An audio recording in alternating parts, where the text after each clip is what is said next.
Chandur railway तालुक्यातील Vidarbha youth welfare society द्वारा संचलित महिला महाविद्यालयाच्या विद्यार्थिनींचं आंदोलन शुक्रवारी दुसऱ्या दिवशीही कायम असून संस्था प्रमुखही आपल्या जागेवर ठाम आहेत। त्यामुळे महाविद्यालयातील वातावरण तणावग्रस्त असून उन्हात बसलेल्या मुलींचे मात्र शैक्षणिक नुकसानासह त्यांच्या आरोग्यावरही विपरीत परिणाम होत असल्याचं दिसून येत आहे।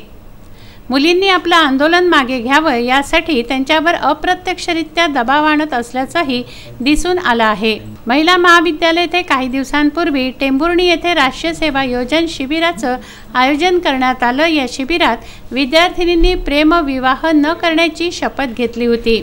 हे प्रकरण आता चांगलंच तापलं असून संस्थेने प्राचार्य व प्राध्यापकांवर निलंबनाची कारवाई केली। हे निलंबन मागे घेण्याच्या मागणीसाठी विद्यार्थिनींनी तासिकेवर बहिष्कार घालून आंदोलन सुरू केलं। विदर्भ युथ वेलफेअर सोसायटीचे सचिव युवराज सिंग चौधरी यांनी विद्यार्थिनींची समजूत काढण्याचा प्रयत्न केला, परंतु जोपर्यंत त्यांचं निलंबन रद्द होत नाही तोपर्यंत आम्ही वर्गात बसणार नाही असा पवित्रा त्यांनी घेतला आहे। त्या प्राध्यापकांची समितीमार्फत चौकशी सुरू असून सध्या त्यांचं निलंबन मागे घेता येणार नसल्याचं संस्था सचिवांनी स्पष्ट केलं आहे। संस्था सचिवांनी अप्रत्यक्ष दबाव तंत्राचा वापर केल्याचंही जाणवलं, परंतु विद्यार्थिनी आपल्या भूमिकेवर कायम राहिल्या।